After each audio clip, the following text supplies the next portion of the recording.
안녕하세요. 반갑습니다.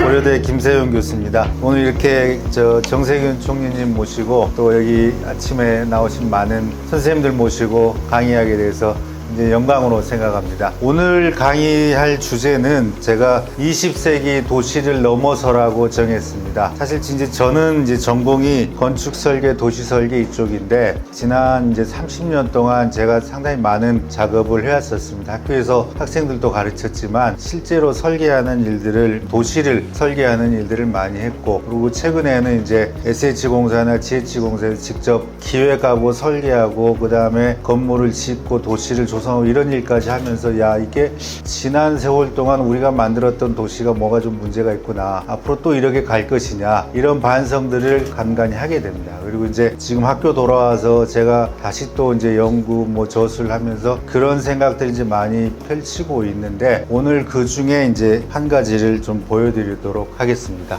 그래서 이 사진을 보시면 이게 딱 100년 전에 포드 자동차의 사진입니다. 그래서 이 자동차 회사의 사진인데 지금의 자동차 회사하고는 상당히 좀 다른 모습이죠. 그래서 여기 보시면 여러분들 잘 아시는 헨리 포드라는 사람이 당시에 자동차를 제일 잘 만든 사람도 아니고 제일 먼저 만든 사람도 아닙니다. 근데 이 사람은 자동차 가격을 혁신적으로 낮추는 데 기여했던 사람입니다. 그래서 그 아이디어는 이 포드라는 사람이 어느 날 도축장에 갔더니 소 한 마리가 컨베이어 벨트를 타고 이렇게 돌면서 다 잘라지고, 그래서 나중에 포장돼서 랩핑되는 걸 보고, 아, 나는 이 과정을 거꾸로 한번 해봐야겠다. 그래서 지금 여기 보시면은 이렇게 한 바퀴 돌게 돼요. 그리고 이 사람들은 계속 부품만 조립을 합니다. 그렇게 되니까 그 전에 자동차를 만드는 생산 방식이 여기서 획기적으로 변하게 됩니다. 그러니까 우리가 흔히 테일러 메이드라고 하는 이 양복점에 가서 옷 짓고 이런 방식이 당시에는 자동차, 만년필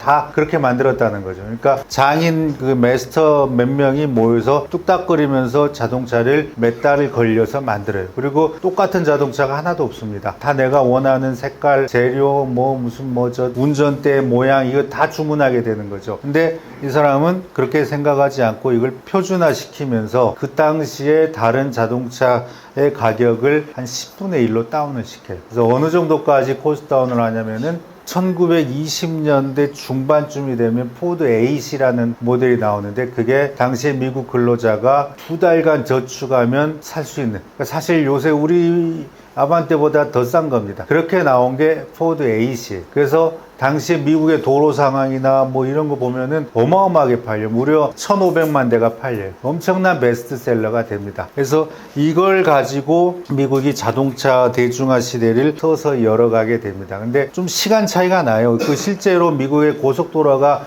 막 퍼지기 시작한 거는 6.25 이후에 대통령이 됐던 아이젠하워 시대 때인데, 그때 아이젠하워가 유명한 법안에 사인하는 게 66,000km의 하이웨이를 만들겠다라는 거에 사인을 합니다만은, 이미 20년대 후반이 되면은 자동차 소유하는 사람들이 늘어나게 돼요. 그 결과 나타나는 게 이런 겁니다.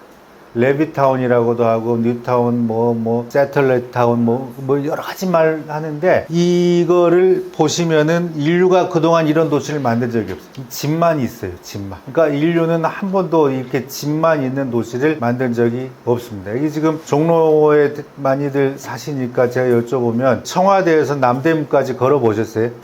한 3-40분 걸립니다. 마찬가지로 동대문에서 서대문까지도 3-40분 걸려요. 그게 그 당시에 600년 전에 서울이 만들어졌을 때 사이즈로 보면은 세계적으로 큰 도시입니다. 이게 제가 하나 추천하고 싶은 영화가, 요새 넷플릭스에 보시면은 오토만이라는 영화 있어요. 그 오토만 제국의 영화를 그린 거고, 그 중에 이제 이스탄불 함락 작전을 그린 영화인데, 그 당시 보면은 서구 쪽에서, 그러니까 그 당시 이스탄불이 동로마 제국의 수도였죠. 1400년, 500년 그 시점의 이야기인데, 우연찮게 서울이 만들어졌던 때랑 거의 비슷한 시점이에요. 서울이 1300년대 후반에 이제 만들어지죠. 그러니까 그 보시면은 이스탄불의 둘레가 한 18km쯤 돼요. 서울 성곽이 한 19km쯤 되죠. 그래서 거의 유사한 사이즈를 갖고 있는데, 그 당시에 유럽에서 가장 큰 도시였어요. 그리고 서울을 만들 때부터 600년 전부터 꽤 큰 스케일로 만들어 왔는데, 사실 그 시절에 또 최근 한 200년 전까지 도시의 사이즈들을 비교해 보면은 그 이상 커진 도시 찾기는 힘들어요. 왜냐하면 내가 아침에 일어나서 내 일터로 가려면 99%는 걸어 다닙니다. 그죠? 그러니까 거기에 맞출 수밖에 없어요. 사람이 뭐 1시간, 2시간 걸어가지고 일하고 이러기에는 그게 쉽지가 않은 거죠. 그리고 말이나 마차를 탈 수 있는 사람은 키 일부입니다. 최근에 어느 학자가 써놓은 거 보니까 재밌는 연구를 해놨던데 조선 후기에 말 한 마리 가격이 얼마나 할까요? 그 지금 보니까 저 제네시스 최고급 형하고 비슷하더라고요. 가격. 한 1억 5천 정도.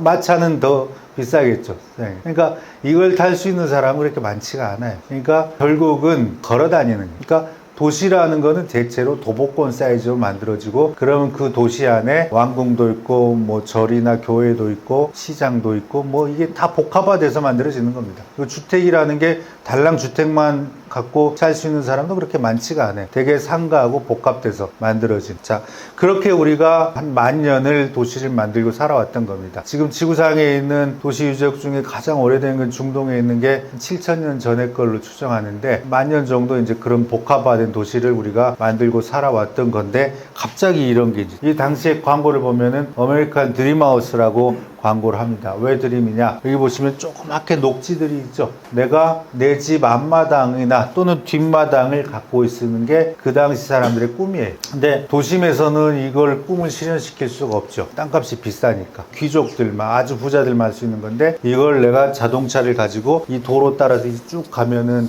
큰 도시 일터가 있겠죠. 근데 내가 여기서 좀 빠져나오면 나 혼자 고생하면 나머지 가족이 해피해집니다. 이러한 생활이 이제 이때부터 딱 100년 전부터 열리기 시작을 합니다. 그러니까 가장만 하루에 한 2시간 운전하면 나머지 사람들은 편해지는, 좋은 공기, 넓은 집, 그 다음에 자기 정원까지 갖고 있는. 그러니까 이게 엄청나게 많이 늘어납니다. 이러한 식의 생각들이 미국에서 20년대 후반부터, 그 다음에 유럽에서는 2차 대전 종전하고 50년대부터, 일본에서는 고도성장기인 60년대 후반부터, 한국에서는 90년대 초반부터 계속 이렇게 하고, 최근에는 제가 SH나 GH 사장할 때 동남아에서 엄청나게 이거 변화가 와요. 한국에 이런 거 그대로 본따 가지고 때려 짓기 시작을 합니다. 자, 그래서 제가 이제 2015년에 UN 하비타트하고 1년간 작업을 했는데, 그 UN 하비타트라는 기구는 희한하게 20년에 한 번씩 회의를 합니다. 그래서 2016년에 하는 게 3번째 회의예요. 그럼 왜 이렇게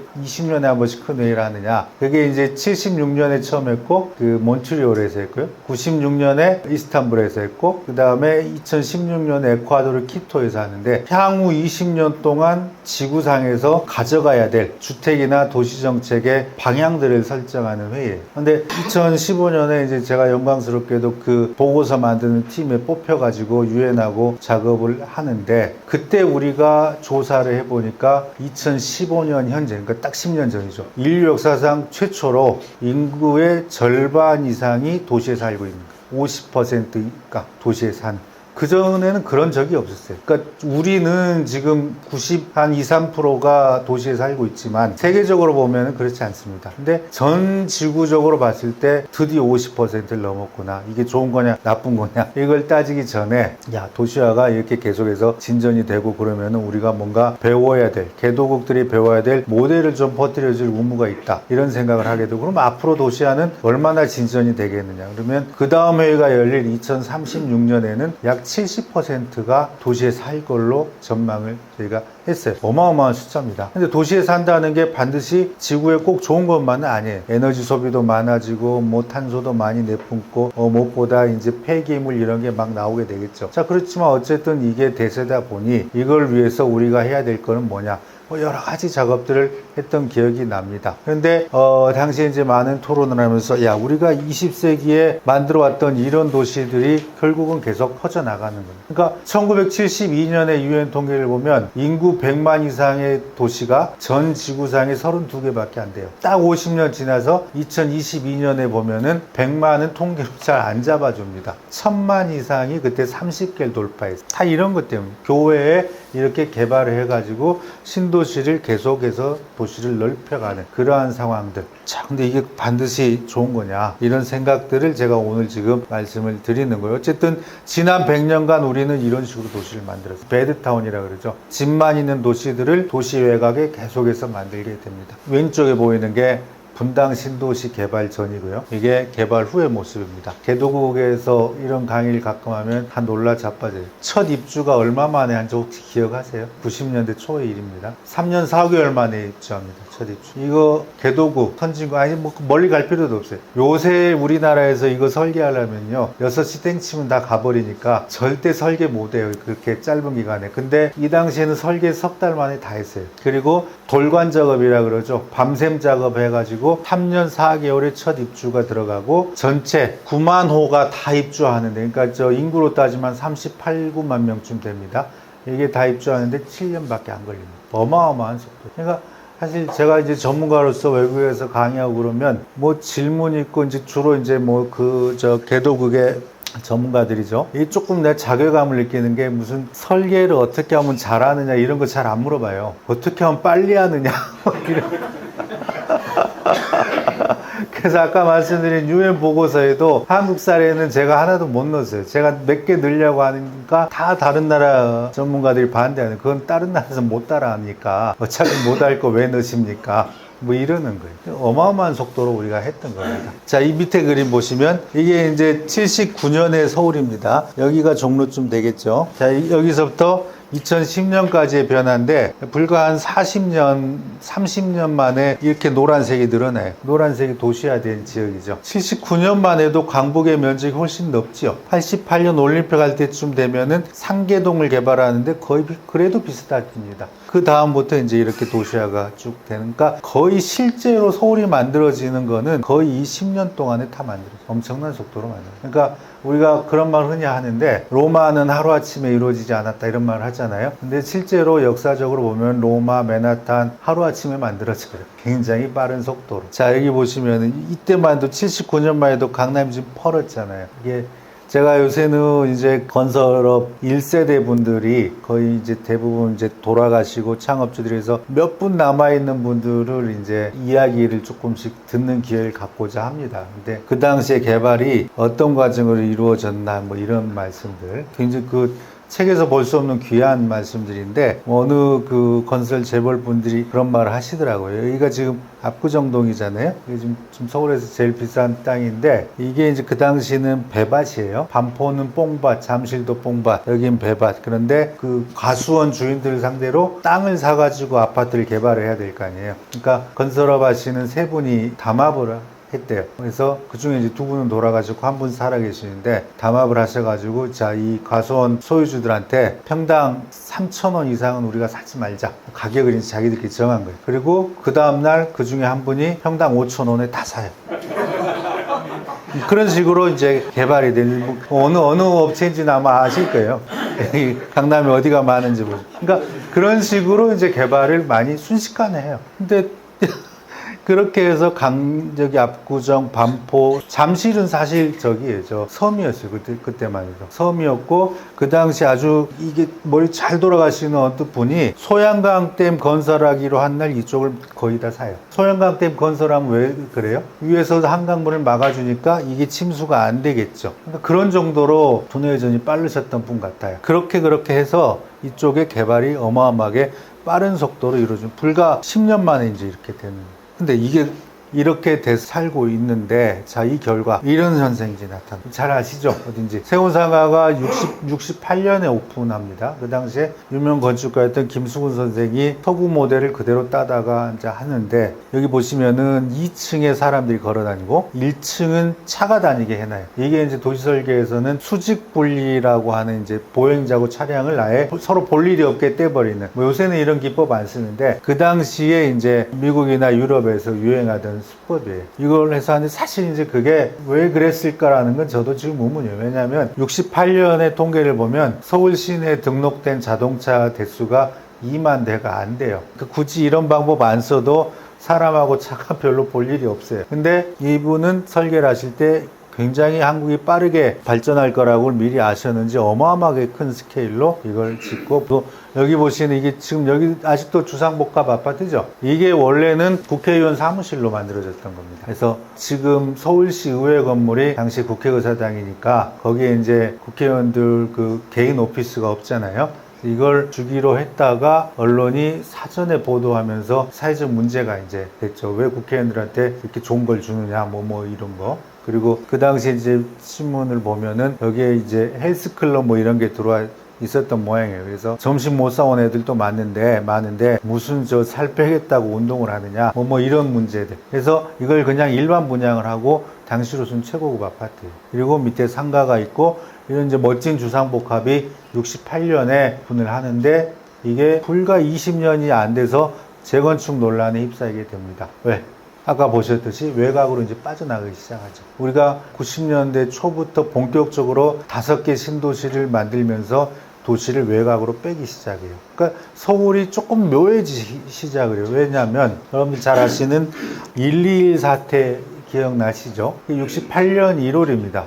그래서 김신조 부대가 거의 청와대 앞에까지 왔고 정부에서는 전원 사살하고 김신조 자수했다고 했는데 실제는 그 중에 한 명이 뛰어서 휴전선을 넘어가죠. 그런 상황이 이제 있었던 겁니다. 그러니까 이게 군으로서는 굉장히 문제가 있었던 사건이에요. 그리고 그 이후에 그 직후에 바로 대통령이 헬기를 타고 이렇게 그린벨트를 치기 시작을 해요. 본인이 포병장교다 보니까 포대가 어디 들어서기 좋겠다라는 걸 직접 스케치를 해요. 그게 이제 여기저기 남아있어요. 그 스케치가. 그래서 지금도 강북 쪽에, 강남 쪽에 고층 아파트 지을 때 항상 군하고 협의하는 게 그 포대를 지금 없애기가 힘들어요. 그래서 이거를 둘러차다 보니까 그린벨트를 손을 댈 수가 없는 거예요. 그러니까 많은 교과서에서 그린벨트는 인구 확장을 막기 위해서 한 거로 나와 있어요.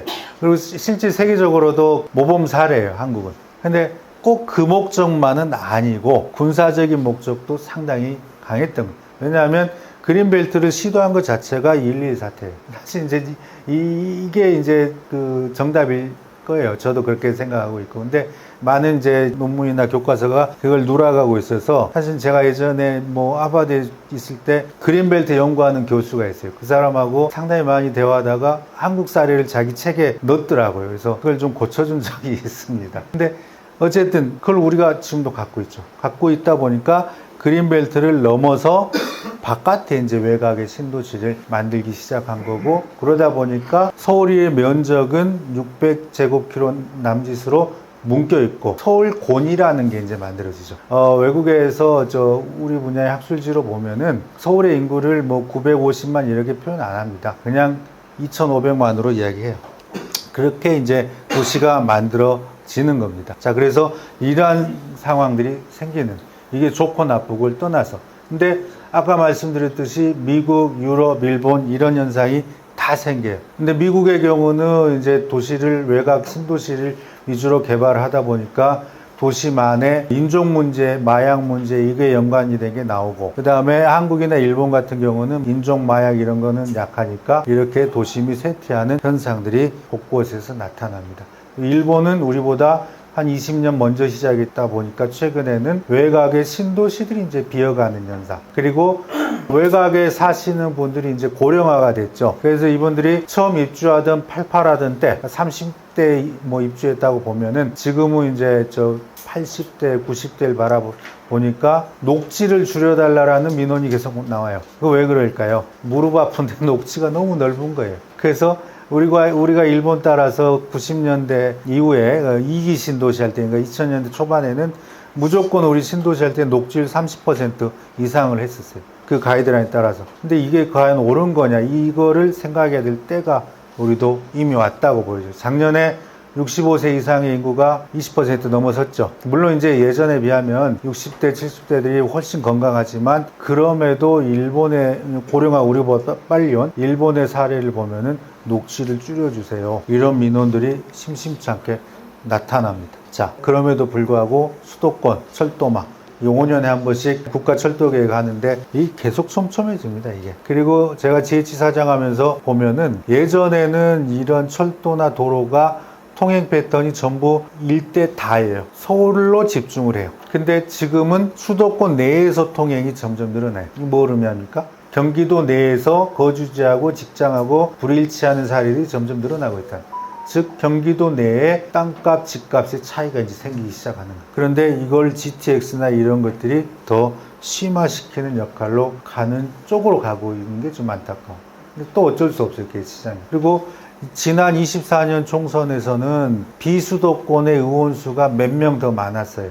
지역구 조정했어도. 근데 28년 총선은 어떻게 될까? 아마도 동수가 되거나 수도권이 많아지면 지금까지 수도권의 개발을 규제하고 있었던 법안들이, 대표적인 게 수도권 정비법 이런 거죠. 이런 법안들이 무너질 가능성이 꽤 있어 보입니다. 그렇게 되면 이러한 망들이 훨씬 더 촘촘하게 될 우려가 있고, 이미 지금 우리가 인구의 절반 이상이 수도권 살고 있죠. 비슷한 사례는 없어요, 세계. 비슷한 사례는 북한이 유일합니다.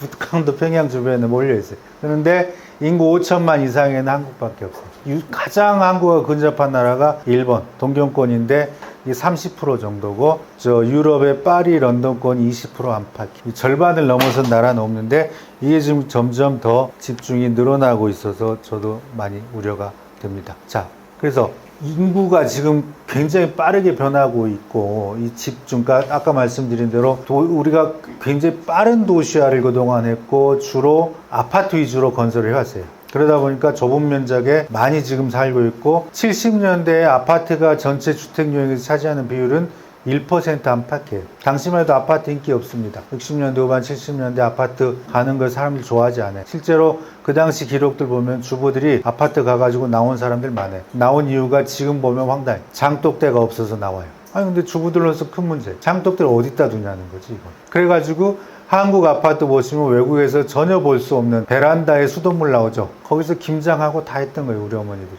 그런 식으로 이제 한국형 아파트가 평면이 개발되고 이런 건, 그건 우리 성과인데, 어쨌든 지금 전 국민의 60%가 아파트 삽니다. 근데 이 통계가, 만약에 우리는 지금 4층짜리는 아파트로 안 쳐요, 법으로. 빌라 연립은. 근데 이걸 서구에서 보면은 그것도 다 아파트예요. 그러니까 서구 시계로 바꾸면은 80% 이상이, 한 80, 한 3, 4%가 아파트에 살아요. 이런 나라도 유일하다고 보시면 돼요.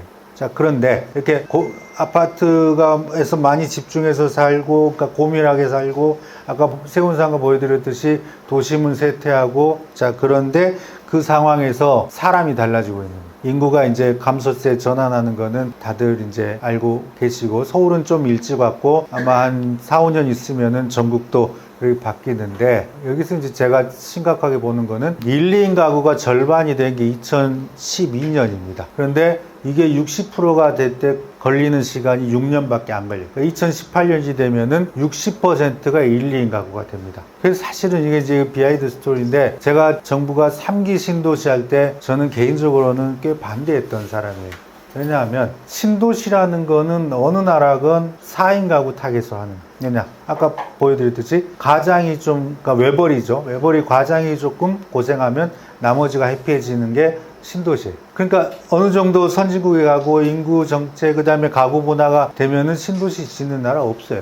왜냐하면 그 엄청나게 재정이 낭비될 우려가 있는 거예요. 근데 그 당시에 그 정부가 부동산이 너무 뛰니까 신도시 이거를 발표를 했었어요. 그래서 당시 저도 SH 공사에 있었으니까 그냥 묵묵히 따랐습니다만은, 이게 시기적으로 옳은 건지 저는 아직도 퀘스천. 그러니까 공교롭게 또 제가 GH 가서 신도시 열심히 이제 그 작업을 했는데, 여전히 이거를 조금 순차적으로 갈 필요는 있겠다라는 검토를 했던 적이 있어요. 왜냐하면 인구 구조가 너무나 빨리 변해요. 지금 1, 2인 가구가 70%를 향해서 가고 있습니다. 지금 한국에서 가장 많은 인구 가구 유형은 어느 걸까요? 1인 가구예요, 1인 가구. 1인 가구가 35%가 넘어섰어요. 그래서 많은 분들이 1인 가구 하면은 20대, 30대를 생각하시는데, 최근에 가장 빠르게 1인 가구가 증가하고 있는 거는 60대입니다. 사별 이런 거 아니에요. 대개는 남자가 쫓겨나갑니다.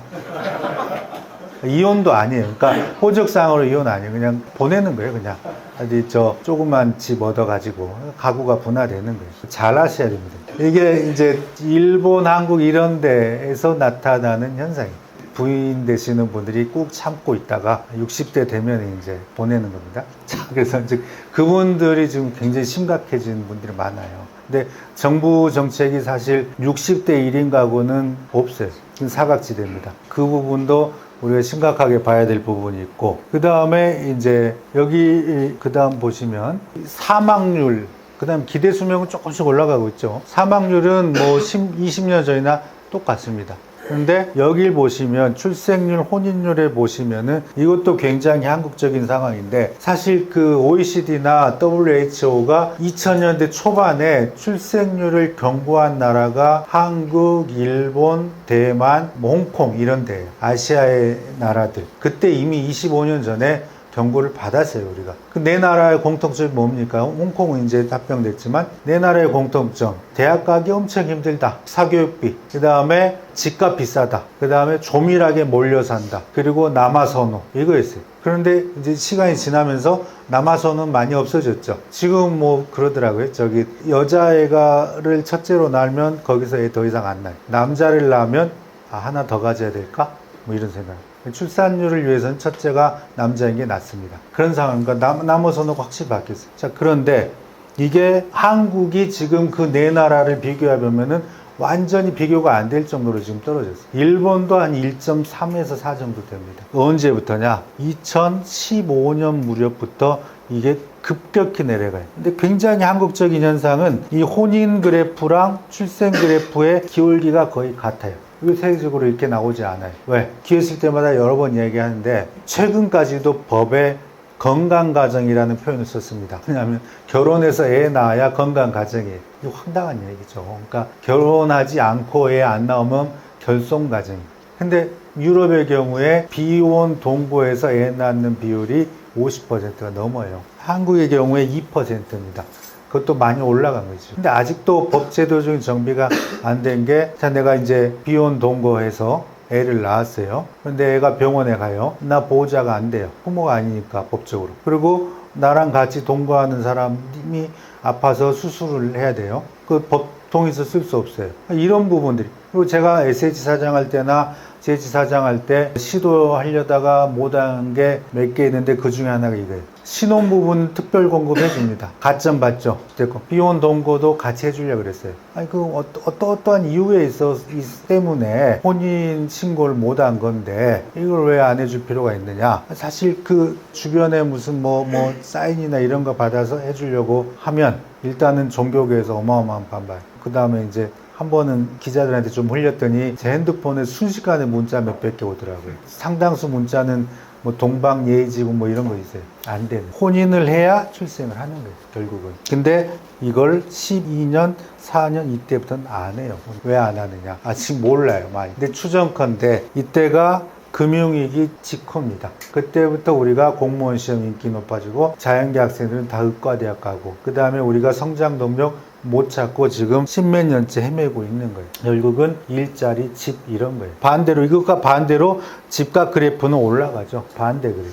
이게 혼인을 안 하니까 출생을 할 수가 없는. 내가 우리나라에서는 동거가구는 늘어나지만 동거가구가 애 낳고 키우기는 굉장히 힘들어요. 사회적으로 어떤 지원도 없어요. 그런데 애 한 명 낳으면 10만 원씩 더 주겠다 그래요. 이거 앞뒤가 바뀐 거죠. 그러니까 이렇게 혼인을 시키는 부양책을 쓰든지 아니면 혼인을 안 하고 살아도 아무 차별이 없든지 이거 선택을 해줘야 돼요, 우리가. 근데 대부분의 유럽이나 서구 국가들은 두 번째 방안을 씁니다. 그럼 혼인이라는 거는 자기가 개인이 그냥 결정하는 문제로 미루는 거예요. 근데 이게 회복이 안 되고 이렇게 되는 거죠. 하여튼 이 인구 문제가 따지면 따질수록 심각하고 우리가 그걸 그동안 다루는 방법은 굉장히 다른 각도에서 진행이 되었기 때문에 편차가 날 수밖에 없는 겁니다. 자, 이러한 트렌드, 올인빌이라고 합니다. 이거는 이제 제가 코로나 직전부터 좀 트렌드를 모아보니까 이제 이런 현상이 나타나던데, 수세권이란 말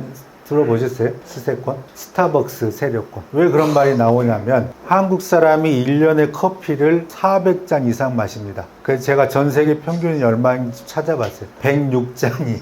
4배 더 마시는 거예요. 커피를 왜 이렇게 좋아하느냐? 그런데 또 다른 자료를 보면 커피숍에 가는 사람의 60%는 카공족이에요. 어디 갈 데가 없는 거예요. 그러니까 커피숍 가서 그냥 있는 거예요. 여름엔 어르신들 그러죠? 땀나죠? 그 다음에 공부할 데가 없어가지고 젊은 애들 거기 노트북 들고 앉아있죠. 커피 안 마실 수가 없게 만들어 놓은 거예요. 1인당 커피 소비량, 커피숍 수 전 세계 1위예요.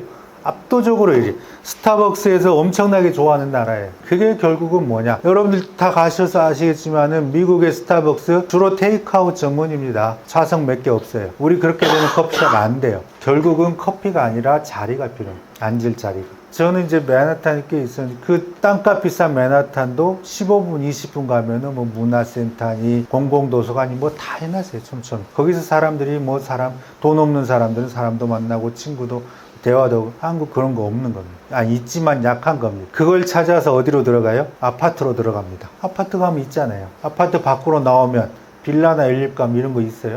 없어요. 공공에서 못 만들어줘. 그래서 그거 제가 만들려고 했던 사업이 이제 오늘 주제의 나인데 공간복지란 프로젝트를 그래서 했는데 아직도 턱없이 부족합니다. 그러니까 계속 아파트 들어가려고 난리를 쳐요. 자, 근데 이런 스세권이란 말이 나오기 시작해요. 이게 지금 2016, 7 코로나 직전부터 나왔던 트렌드입니다. 그 다음에 쿠팡, 뭐 컬리 이런 건 이제 이미 대세가 됐죠. 넷플릭스 때문에 CGV 이런 거 영업 안 되죠. 그러니까 결국은 이런 현상이 어디로 어떻게 바꿔지냐. 골목길 역세권이라는 게 나타나요. 이거 코로나 전의 통계인데 공유 킥보드, 공유 자전거, 공유 자동차 엄청나게 빠르게 증가합니다. 서울교통공사가 1년 부채가 1년의 적자가 1조인데 그 중에 상당수가 65세 이상 어르신 때문이다 라고 막 사람들이 언론에서 이야기하는데 그건 일부만 맞는 거예요. 65세 이상의 어르신들이 만약에 돈을 내고 탔을 때 얻어지는 거는 3천억 정도밖에 안 돼요. 나머지 뭐냐? 장거리 교통이 줄어들어요. 지하철 편수도 실제로 많이 줄어들었어요. 이거 다 단거리죠? 킥보드 타고 10km 가실 수 있어요? 못 가요. 동네에서 타는 겁니다. 자전거만. 공유 자동차, 소카 이런 거는 이제 코로나 전까지 이렇게 올라가다가 코로나 이후에 좀 꺾였는데 요새 다시 살아나더라고요. 그러니까 결국 사람들의 통행이 장거리에서 단거리로 바뀌고 있는. 아까 오리인빌 트렌드랑 맞아 떨어지는 거죠. 자, 이것도 또 보시면은 이건 2015년, 16년 통계인데 골목길에 있는 가게의 매출이 대로변을 앞서기 시작을 해요. 장사가 더 잘 된다는 겁니다. 물론 임대료는 대로변이 더 높죠. 그러면 훨씬 가성비 있는 거예요. 그게 편의점 우리나라 몇 개인가요? 우리나라 편의점 수가 지금 인구 5천만에 편의점이 2만 개를 넘어섰어요. 2,500명이 하나씩 있어요. 편의점에서 웬만한 거 해결됩니다. 그러다 보니까 이거는 이제 제가 종로에는 이걸 못 해드린 것 같은데 동사무소를 복합화하는 사업이에요. 동사무소 보통 4층이죠. 근데 너무 아까운 거예요. 대부분의 동사무소 서울에 한 400개 있는데 대부분의 동사무소는 역세권에 다 있습니다. 그죠? 그래서 SH에서 이거를 매입을 해가지고 4층 그대로 동사무소 다시 지어드려요. 그리고 위에 주택을 주로 청년주택 만들어요. 이건 오류동에 있는 거는 20층짜리고 이건 신촌에 있는 거 그보다 좀 낮고 뭐 이런 거 수십 개 했어요. 그러니까 이런데 굉장히 인기가 있어요. 왜? 아까 말씀드렸듯이 거리가 짧아요. 행동반경이 많이 줄어들었어요, 사람들이. 동네 밖에 잘 안 나갑니다. 그리고 심지어 대면하는 것도 별로 안 좋아하는 애들이 많아요. 그래서 젊은 사람들. 집에서도 그러죠. 자기 방에 들어가서 카톡으로 부모하고 대화하죠. 그거 실제 많아요. 아니, 신입사원들도 그래요. 신입사원들로 회식하자 그러면 절대 안 합니다. 6시 땡치면 집에 가요. 제가 궁금해서 너네 그렇게 땡치면 가가지고 뭐하냐, 집에서. 왜 그런 거 물어보냐면 임원들은 야근해요. 아니, 일을 마쳐야 되니까. 근데 젊은 직원들은 땡치면 다 가요. 그럼 집에서 도대체 뭐 하는 거냐? 뭘 그렇게 열심히 하냐? 근데 특별히 뭐 하는 건 없더라고요. 그러니까 그냥 자기 정해진 일과 루틴 따라서 동네에서 이렇게 왔다 갔다 하고 생활하는 게 편한 거예요. 그러한 세대로 바뀌었습니다. 자, 그래서 제가 SH 사장 할 때 아까 공간복지는 오늘 주제가 아니고 주택을 어떻게 공급할 건가 해가지고 굉장히 고민을 했는데 땅이 없어요, 서울에. 지금 싱가포르 하면은 여기 계시는 선생님들 머릿속에 뭐 어떤 것 떠올라요? 굉장히 고밀하고 따닥따닥씩 붙어있는 도시 생각나잖아요. 근데 싱가포르 면적하고 서울 면적이 거의 같습니다. 인구는 싱가포르이 서울 절반도 안 돼요. 그러니까 우리가 싱가포르보다 2배 이상, 사실 싱가포르는 산도 없고 그러니까 훨씬 우리가 고밀한 거예요. 그러니까 우리가 상당히 고밀한 곳에 살고 있고 면적도 좁은 도시에 살고 있는데 이게 고덕강일지구 동쪽에 있는 거예요. 이게 제가 SH 사장 때 마지막으로 개발한 겁니다. 그러니까 5년 전에. 그러니까 다음 사장은 사실 개발할 땅이 없었어요. 저 때부터 이제 이걸 뭘 개발할 거냐, 땅을 뭘 가지고 우리가 주택을 공급해 줄 거냐, 이 고민을 많이 했었는데, 그래서 결국은 나온 게 제가 그 솔루션으로 제시했던 게 이런 겁니다. 이게 70년대 우리가 도시개발을 급격히 하면서 당시에 물재생센터 면적이 얼마야 되냐, 유수지나 차고지 면적이 아무 기준도 없어요. 그냥 공무원들이 외곽에 넙직넙직하게 잡았던 거예요. 서울에 물재생센터 6개나 있는데 이 면적의 절반이면 충분해요. 그리고 또 기술도 많이 발전을 해서 많이 줄여도 돼요. 그런 곳들이 많아요. 그러다 보니까 이건 이제 GH에서 하는 건데, 용인의 플랫폼 시티라고 하는데 도로 위에 이제 이런 엑스허브라 그래가지고 이런 공간을 만들고 입체적으로 하자, 이런 거죠. 저 경기도 거 빼고 서울 것만 보여드릴게요. 자, 신내동에 북부 간선도로를 입체하는 작업을 시작했습니다. 이걸 이제 제가 인허가 받까지 하고 나왔는데, 그 다음에 나오고 보니까 이제 실행은 하고 있어요. 실행은 하고 있는데, 원래 이 계획하고는 조금 달라져서 하는데 기본 개념은 같아. 자, 이 도로가 이렇게 갑니다.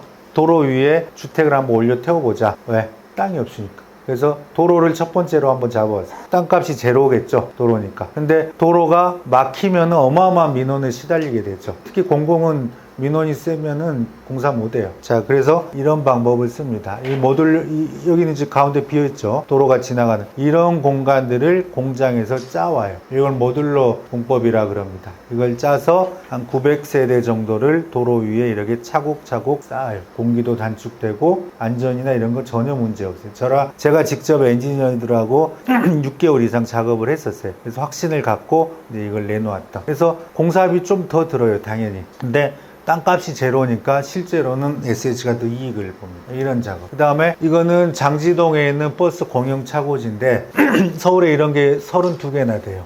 처음 만들 때는 도시 외곽에 다 만들었겠죠. 도시 외곽에, 그러니까 쉽게 말해서 예전에 저 버스 종점입니다, 이게. 자, 그런데 이제 시간이 지나서 도시화가 급격하게 되니까 다 주변이 이런 아파트 단지로 됐겠죠. 여기 사시는 분들의 최다 민원, 소음, 매연 이런 거 아닙니다. 빛공해 2시까지 잠을 못 주무세요. 버스가 계속 들어오니까. 그래서 이거를 지하로 이렇게 앉혀요. 지하로 차고지가 들어가고 위에 공원하고 주택 편의시설. SH가 이런 기획안 발표하면 민원 어마어마하네. 특히 공공회사. 이건 기록 세웠던 거면 민원 제로. 왜냐하면 자기들 민원을 해결해 주잖아요. 지하로 다 넣어버리니까. 그리고 버스 회사도 아주 좋아해요. 여름에 시원하고 겨울에 따뜻하고. 빗물 펌프장이라고 들어보셨죠? 홍수 방지를 해서 1년에 한두 달 정도 쓰는 겁니다. 곳곳에 있고 이것도 기준 없으니까 사실 넓게 잡아놓은 데 많아요. 자, 그래서 빗물 펌프장 우리가 없앨 수는 없죠. 이 보통 한 3, 4층짜리가 되는데 여기 이렇게 놓고 그 위에 띄워가지고 이 연희동에 있는 증산동도 마찬가지예요. 여기 지금 빗물 펌프장 있는 거 그대로 보이시죠? 위에 주택. 이런 식으로 하면은 다 공통점은 뭔가요? 땅값 제로입니다. 땅값 제로고 공사비 조금 더 들더라도 또 설계가 그동안에 임대주택 하면 떠오르는 이미지하고 다르죠? 이거 다 유명 건축가들이 설계한 거예요. 설계비 좀 더 줬어요. 왜? 여기 사시는 분들도 좋은 주택에 사시는 자부심감. 그리고 제가 사장할 때는 임대하고 분양하고 인테리어 비용 똑같이 했어요. 그걸로 차별받지 마라. 그래봤자 얼마 안 됩니다, 사실. 근데 이 보면은 차별이 생기고 뭐 그 같은 단지에서 따로 동 떼놓고 뭐 애들 뭐 학교 이런 문제 생기잖아요. 아예 그거 다 없앴어요. 임대동만 따로 떼는 것도 없앴고 인테리어 비용 차별하는 것도 없앴고 뭐 저 LH 같은 데는 평당 100만 원 이상 차이가 났어요. 그러니까 문 열어보면 알아요. 이게 임대인지 아닌지. 근데 SH는 똑같이 가고 이런 좋은 건축가, 유명 건축가들이 설계한 곳에서 사시라. 그래도 SH가 이득이에요. 땅값이 당시에 이거 할 때 지금 뭐 돈 올라갔겠지만 평당 1,800이 매입하려면 그 돈 가지고 다른 데 쓰는 거예요. 자, 이렇게 해서 이건 이제 하나의 예고. 이거 외에도 아까 말씀드렸던 저 동사무소, 그 다음에 종로 소방서는 제가 협약까지 했는데 그 다음 사장이 취소했다 그러더라고요. 종로 소방서 때. 소방서 할 때도 에피소드가 있어요. 거기 어떻게 주민들이 사느냐. 시끄러운데. 그런데 요새는 창호가 워낙 발달해서 삼중창 하면 아무 소리도 안 나요. 그리고 파출소 몇 개. 파출소는 그 당시에는 이제 그 여성 스토커들이 많아가지고 파출소를 일부러 선택을 했어요. 웬만큼 강 크지 않고는 파출소가 1층에 있는데 쫓아오진 않을 거 아니에요. 그래가지고 파출소 이제 여성 안심 주택 그런 건 몇 개 하고, 경기도 가서도 경기도는 이제 최근에 우체국도 지금 별 기능이 없죠. 우체국 기능 없어요. 근데 굉장히 넓어요, 우체국들이. 그래서 그 우체국 2층짜리 의정부에 있는 거를 25층으로 바꿔줘요. 위에 쓰는 거예요. 다 땅값 채를.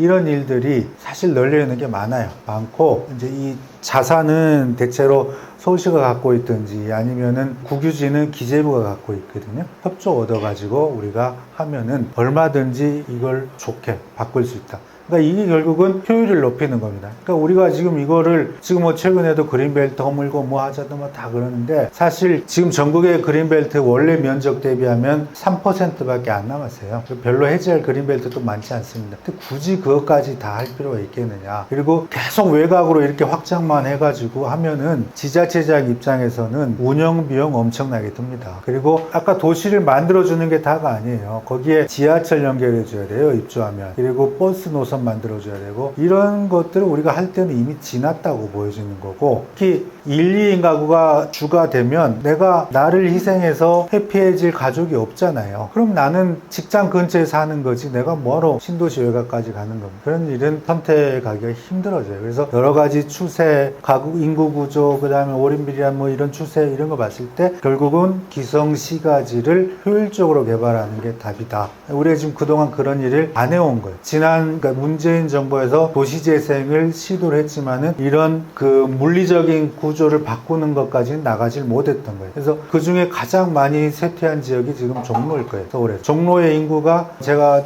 한번 그 전에 서울에서 잡아보면 가장 많이 인구 빠져나간 데가 종로구와 중구예요. 이 부분을 잘 살려서 우리가 어떻게든 도시의 활력을 찾을 때가 됐다. 그렇게 해서 도시를 계속 키우고 확산하는 일은 이제 그만할 때가 됐다는 걸 말씀드리면서 마치겠습니다. 감사합니다.